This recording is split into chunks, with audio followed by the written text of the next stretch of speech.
Good morning students, Jain रोजगार classes में आपका स्वागत है। और ये हमारे लिए बड़े खुशखबरी है एक कि बिहार पुलिस का री एग्जाम होने वाला है और इसको लेकर आप लोगों में बेसब्री से इंतजार है कि एग्जाम कब हो। एग्जाम का डेट घोषित हो गया है, उसी को ध्यान में रखते हुए ऑलरेडी हम लोगों ने एक रणनीति बनाई है और इस रणनीति के अंतर्गत हमने अंतिम समय में कुछ सिलेक्टेड क्वेश्चन लाया है। और ये जो क्वेश्चन है already Monday to Saturday discussion होगा और ये लाइव फॉर्म में होगा। डाउट ग्रुप को भी ध्यान में रखा गया है। क्लास नोट्स का पीडीएफ भी आपको मिलने जा रहा है, मॉक टेस्ट भी करवाई जाएगी और इसके लिए हमारे पास एक्सपीरियंस टीचर है। तो एक टीचर का ग्रुप जो है आपका general studies, maths, reasoning, English को ध्यान में रखकर आपको स्टडी करवाएंगे और इसे आसानी से देखा जा सकता है किस पे, यूट्यूब पे, फेसबुक के माध्यम से, स्नैपचैट के माध्यम से, इंस्टाग्राम के माध्यम से, वेबसाइट के माध्यम से। और इसके लिए हमारा एक हेल्पलाइन नंबर भी है। इस हेल्पलाइन नंबर के माध्यम से हम जन रोजगार क्लासेस से संपर्क कर सकते हैं और इसकी जितनी सारी सुविधाएं हैं उसको हम प्राप्त कर सकते हैं। यह क्लास जो है अंतिम समय में सिलेक्टेड क्वेश्चन का जो डिस्कशन है इसकी शुरुआत 25 जुलाई 2024 से होने जा रहा है और आपका बेसब्री से इंतजार रहा है। इसी को लेकर हम लोग जैन रोजगार के माध्यम से आपके सामने उपस्थित है। अब हम चलते हैं कि बिहार पुलिस में जो इंपॉर्टेंट रोल निभा रहा है सेक्शन वो जनरल स्टडीज है। जनरल स्टडीज यदि आपका तैयार नहीं है तो याद रखिए बिहार पुलिस आपका रिजल्ट होने वाला नहीं है। और यदि आप रिजल्ट चाहते हैं तो जनरल स्टडी को तैयार कीजिए। और इसमें हम कुछ क्वेश्चन लेकर आए हैं, वो काफी दमदार है। चलते हैं पहला सवाल की ओर। पहला सवाल हमारा 15 जनवरी मनाया जाता है। 15 जनवरी किस रूप में मनाया जाता है जी? 15 जनवरी जो है हम किस रूप में मनाते हैं? तो ये 15 जनवरी को हम सेना दिवस के रूप में मनाते हैं, आर्मी डे के रूप में मनाते हैं। क्यों मनाते हैं भाई? हम इसलिए मनाते हैं क्योंकि 15 जनवरी 1949 को पहली बार भारत का फर्स्ट आर्मी चीफ ऑलरेडी हमारा कौन बने थे? General K M. करियप्पा।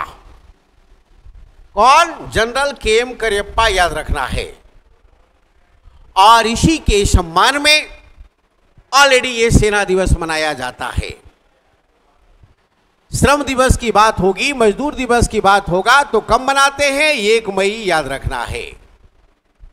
गणतंत्र दिवस हम कब मनाते हैं जी? 26 जनवरी, याद रखेंगे। मकर संक्रांति कब? 14 जनवरी, याद रखना है।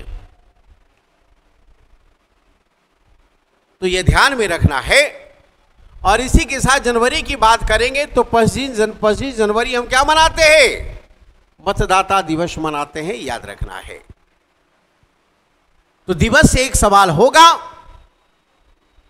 इसको ध्यान में रखकर आपको स्टडी करनी है। हमारा दूसरा सवाल जनरल स्टडीज का कि भारतीय संविधान में मौलिक अधिकारों की सूची संविधान से ली गई है। आप जानते हो कि भारत का जो संविधान है वो ऑलरेडी इसका स्रोत कई एक है, जिसमें 50% तो भारत सरकार अधिनियम 1935 से लिया गया है और 50% जो है अन्य देशों से लिया गया है, जिसमें कनाडा है, अमेरिका है, ब्रिटेन है, फ्रांस है, रूस है, आयरलैंड है, ऑस्ट्रेलिया है, जर्मनी है। तो ये सारे देशों से हमने संविधान में कुछ ना कुछ अच्छी चीजों को लिया है। अब इसी में कह रहा है कि मौलिक अधिकार की सूची किस संविधान से ली गई है। तो ये मौलिक अधिकार जो लिया गया है ऑलरेडी अमेरिका के संविधान से लिया गया है। इसके अलावा संविधान में जो प्रस्तावना है वो अमेरिका से लिया गया है, याद रखना है। न्यायिक पुनर्विलोकन की हम बात करेंगे, जुडिशियल रिव्यू की बात करेंगे, न्यायिक स्वतंत्रता, न्यायपालिका की स्वतंत्रता की बात करेंगे, तो ये दोनों हमने अमेरिका से लिया है। संविधान की सर्वोच्चता की बात करेंगे, supremacy of the Indian constitution की बात करेंगे, तो ऑलरेडी हमने अमेरिका से लिया है। निर्वाचित राष्ट्रपति की हम बात करते हैं और उस पर महाभियोग की बात होगी, तो ये ऑलरेडी हमने अमेरिका से लिया है, याद रखना है। उपराष्ट्रपति पद को हमने अमेरिका से लिया है। उच्चतम न्यायालय और उच्च न्यायालय में न्यायाधीशों को हटाने की प्रक्रिया को हमने अमेरिका से लिया है, याद रखना है। तो ये बड़ा इंपॉर्टेंट है, इसे ध्यान में रखेंगे। इसके अलावा ऑलरेडी संघीय शासन हमने कहां से लिया है जी, तो कनाडा से लिया है, याद रखना है, जिसमें केंद्र का मजबूत शासन होता है, याद रखेंगे। ब्रिटिश से हमने क्या लिया, कानून का शासन लिया है, याद रखना है। कानून का शासन, विधि का शासन कहां से लिया, तो ब्रिटेन से, याद रखेंगे। इसके अलावा हमने ब्रिटेन से क्या लिया, तो संसदीय प्रणाली, याद रखेंगे, कहां से, ब्रिटेन से हमने लिया है। इसके अलावा कैबिनेट सिस्टम हमने कहां से ले लिया, ब्रिटेन से लिया है, याद रखना है। तो ये बड़ा इंपॉर्टेंट सवाल जो बराबर पूछ देता है, पूछेगा बंधुता कहां से लिया गया है, तो हमने फ्रांस से लिया है, याद रखना है। तो ये सवाल एक पूछ लिया जाता है। मौलिक अधिकार की बात करते हैं तो पूछेगा भारत के संविधान के किस भाग में, तो ये भाग 3 में है। मौलिक अधिकार किस में, भाग 3, याद रखना है। नीति निर्देशक तत्व किस में, भाग 4। नागरिकता किस में, भाग 2। राज्य और उसके प्रदेश किस में, भाग 1, 2, 3, 4 एकदम याद रखिएगा। संघीय कार्यपालिका किस में, तो भाग 5। राज्य कार्यपालिका किस में, तो भाग 6। मौलिक कर्तव्य किस में, भाग 4 को, याद रखेंगे। तो ये सारा सवाल पूछ लिया जाता है और इससे सवाल आएगा एक एग्जाम में, आप देखेंगे। अगला सवाल कहता है कि मॉनसूनी वन किसे कहा जाता है। मॉनसूनी वन जो होता है इसे पतझड़ वन भी कहा जाता है, उष्णकटिबंधीय पतझड़ वन, याद रखना है। क्यों, क्योंकि ये 8 सप्ताह के लिए अपना पत्ता गिरा देता है ताकि इसमें नमी बना रह सके। इसके लिए वर्षा कितना होना चाहिए, 100 से 2 सेंटीमीटर, याद रखेंगे। इसमें किस प्रकार का वन मिलता है, तो सागवान मिलता है। और क्या मिलता है, सखुआ मिलता है। और क्या मिलेगा, शीशम मिलेगा, याद रखना है। तो याद रखेंगे इस तरह का वन कैसा होगा, उष्णकटिबंधीय पतझड़ वन, याद रखेंगे। इसका उत्तर क्या हो जाएगा, उष्णकटिबंधीय पतझड़ वाले वन, याद रखना है। बड़ा इंपॉर्टेंट, ये ध्यान में रखेंगे, ध्यान में रखना है। उष्णकटिबंधीय वर्षा वन जो होगी वहां पर पाया जाएगा जहां पर सालों भर ऑलरेडी वर्षा की मात्रा अधिक होती है, याद रखना है। और ये कहां पाया जाता है, तो ये जो पाया जाएगा आपको ऑलरेडी जो हमारा विषुवत रेखा है उसके आसपास, याद रखना है। कक्ष वन किस तरह का वन है, ऑलरेडी ये मैंग्रोव वन है, याद रखेंगे। मैंग्रोव वन ध्यान में रखना है, जिसे सुंदरी वृक्ष भी कहा जाता है। कंटीली झाड़ी वाला वन कहाँ मिलेगा? जहां पर पानी 25 सेंटीमीटर से कम ऑलरेडी बारिश होगी, और ये राजस्थान वगैरह में ये वन मिलता है, याद रखना है। तो मानसूनी वन किसको कहा गया? उष्णकटिबंधीय पतझड़ वाले वन को मानसूनी वन कहा जाता है, ये ध्यान में रखना है, बड़ा इंपॉर्टेंट है। पूछेगा बिहार में कितना प्रतिशत वन पाया जाता है? तो 7.84% वन पाया जाता है, याद रखेंगे बिहार में, यह ध्यान में रखना है, बड़ा इंपॉर्टेंट। चलो अगला सवाल, विश्व शांति स्तूप कहां है? तो बड़ा इंपॉर्टेंट, ये विश्व शांति स्तूप है, याद रखना है। और ऑलरेडी ये कहां है जी? तो राजगीर में है। कहां है ये? तो राजगीर में, याद रखेंगे, ये राजगीर में है, याद रखना है, बड़ा इंपॉर्टेंट। और ये 400 मीटर ऊंची पहाड़ी पर स्थित है, ये ध्यान में रखना है। और यहां पर जाने में हमें 500 सीढ़ी चढ़नी पड़ती है, ये भी ध्यान में रखना है। और ये मंदिर है, इसके चारों ओर जो है ऑलरेडी भगवान बुद्ध की स्वर्ण मूर्ति है, याद रखना है। तो 4 बुद्ध मूर्तियां हैं इसमें, ये ध्यान में रखेंगे, ध्यान में रखना है, ये बार बार सवाल पूछा जाता है। इसमें एक जापानी मंदिर भी है, याद रखना है। ये बौद्ध भिक्षु के लिए ऑलरेडी ध्यान और प्रार्थना का केंद्र के रूप में काम करता है। जहां तक अंतर्राष्ट्रीय शांति दिवस की बात होगी तो 21 सितंबर को हम अंतर्राष्ट्रीय शांति दिवस के रूप में मनाते हैं। विकास के लिए शांति और सुरक्षा बहुत जरूरी है, यह ध्यान में रखना है। तो इसलिए विश्व शांति स्तूप कहां? तो राजगीर, ये बड़ा इंपॉर्टेंट, ये ध्यान में रखेंगे। अगला सवाल, आवाज की माप, इंटेंसिटी ऑफ साउंड, जो ऑलरेडी किस में मापा जाता है? तो किस में मापा जाता है? डेसिबल में मापा जाता है, याद रखना है। जो हम लोग सिंपल बातचीत करते हैं वो कितना होता है? 45 डेसिबल, याद रखना है। और यदि किसी इंडस्ट्री की हम बात करेंगे, व्यापार की बात करेंगे, तो ऑलरेडी ये 65 डेसिबल हो जाता है। औद्योगिक क्षेत्रों में ध्वनि की जो तीव्रता होती है वो 75 डेसिबल होता है, याद रखना है,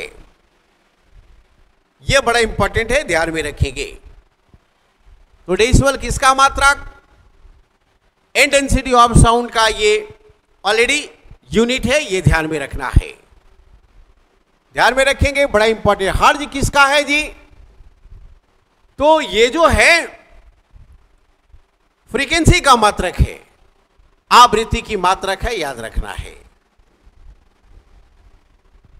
एम्पलीफायर क्या करते हैं? इसके माध्यम से ध्वनि को विस्तार प्रदान करते हैं। और एक्वास्टिक्स क्या होता है? That is the study of sound, याद रखेंगे। तो इस प्रकार से ये चारों क्लियर है। इसका उत्तर क्या हो जाएगा? डेसिबल, ये ध्यान में रखेंगे। अगला सवाल है कि हाल ही में रिपोर्टर्स विदाउट बॉर्डर द्वारा जारी की गई नवीनतम प्रेस स्वतंत्रता सूचकांक में भारत 180 देशों में कितना स्थान रखता है? तो सबसे पहले ये पूछेगा कि रिपोर्टर्स विदाउट बॉर्डर के द्वारा जो ये प्रेस सूचकांक जारी किया जाता है, इसमें भारत का स्थान कैमा? तो 159वां, याद रखना है। कितने देशों में? 180 देशों में। कब? 2024 में, याद रखेंगे। पूछेगा 2023 में कितना था? तो 161। पूछेगा 161 से घटकर कितना हो गया? तो 159, याद रखेंगे। और इसमें पहला स्थान ऑलरेडी किसका है जी? तो नॉर्वे का है, याद रखना है। दूसरा कौन है? डेनमार्क, याद रखेंगे। और तीसरा कौन? स्वीडन। तो पहला, दूसरा और तीसरा भारत का स्थान कैमा? 159। You must be alert for this facts, याद रखेंगे। तो 159 हमारा इंडेक्स में स्थान है किसका? भारत का। यदि प्रेस की बात करेंगे प्रेस दिवस कब मनाया जाता है? तो 3 मई को मनाया जाता है, यह भी ध्यान में रखना है। और इस रिपोर्ट में कहा गया है कि भारत में जो पत्रकारिता है, जर्नलिज्म है, वो पॉलिटिशियन के दबाव में काम कर रहा है, राजनीति के दबाव में काम कर रहा है, याद रखिएगा। तो पत्रकारिता किसके प्रेशर में है? पॉलिटिशियन के प्रेशर में है। तो एक प्रकार से जो सूचना मिलनी चाहिए वो नहीं मिल पाता है। चलिए अगला, 3 मई 2024 को चीन ने किस मिशन को चंद्रमा के सुदूर हिस्से से नमूने एकत्र करने और पृथ्वी पर लेने के लिए यह लॉन्च किया था? बहुत बढ़िया। तो ये 3 मई को चाइना क्या किया? ये चाइना एक मिशन भेजा। कौन मिशन? चांग-ई 6 मिशन। चांग-ई का मतलब होता है अद्वितीय सुंदर, याद रखना है। अद्वितीय सुंदर याद रखेंगे। और चांग-ई का मतलब क्या? चांद की देवी, याद रखेंगे। ये सुंदरता की देवी है, याद रखना है चाइना में। और इसने एक मिशन भेजा था 3 मई को, ल्यूनर एक्सप्लोरेशन मिशन था ये। 25 जून को वहां लैंड किया है, याद रखना है। ये मानव रहित मिशन था, याद रखेंगे। मानव सहित नहीं, मानव रहित मिशन। एक रोबोटिक मिशन था, ये ध्यान में रखेंगे। और इसने बढ़िया से चांद पे उतरा और वहां से नमूना प्राप्त किया है, मिट्टी प्राप्त किया है, पत्थर प्राप्त किया है, रसायन प्राप्त किया है और इसको आसानी से चाइना में उतार कर ले आया, लेकर उतर गया है, याद रखेंगे। मंगोलिया में उतरा है। तो ये जो मिशन है, ये लैंडर है, वो अपने साथ जो नमूना लाया है इसका स्टडी किया जाएगा। इससे वैज्ञानिकों को बहुत सारी जानकारी मिलेगी। तो इसका उत्तर क्या हो जाएगा? चांग-ई 6, याद रखेंगे। पूछेगा चाइना का स्पेस एजेंसी का क्या नाम? तो CNSA। फ्रांस का स्पेस एजेंसी का क्या नाम? तो CNES। रूस का क्या नाम? कॉस्मोस, याद रखेंगे। और अमेरिका का क्या? नासा, याद रखेंगे। भारत का क्या? इसरो, ये भी ध्यान में रखना है, बड़ा इंपॉर्टेंट। यूरोप का क्या है? ESA, ये भी ध्यान में रखना है। ये सारे स्पेस एजेंसी है, वर्ल्ड का टॉप क्लास का स्पेस एजेंसी जो स्पेस में इंपॉर्टेंट रिसर्च कर रहा है और आने वाले समय में जो एस्ट्रोनॉमी स्टडी में जबरदस्त हमें मदद मिलेगी।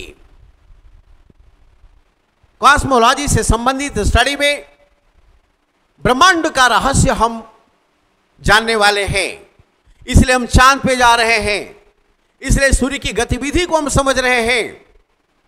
यह हमारे लिए बहुत बड़ी बात है। पूछेगा चंद्रयान मिशन भारत का कब गया? तो 2023 में। सूर्ययान कब गया? तो 2024 में। गगनयान कब जाएगा? तो 2025 में, याद रखिएगा। तीनों में से हो सकता है वो पूछ दे। You must be alert. और इसी के साथ ये झांकी है, विशेष अभी बाकी है और ये सारे बाकी वाला पोर्शन हम सेट के माध्यम से लेकर आ रहे हैं। इसका इंतजार आप करते रहिए और जल्दी से जल्दी जुड़ जाइए। जो नंबर दिया हुआ है, फेसबुक के माध्यम से, स्नैपचैट के माध्यम से, गूगल के माध्यम से, वेबसाइट के माध्यम से, इंस्टाग्राम के माध्यम से, टेलीग्राम के माध्यम से, सबसे ज्ञान रोजगार क्लासेस से जुड़ जाना है और इसका अधिक से अधिक लाभ उठाना है। हमने 25 सेट लाया है और आपके लिए यह वरदान साबित होगा। That's all. जय हिंद। मैं संजय कुमार, GS एक्सपर्ट।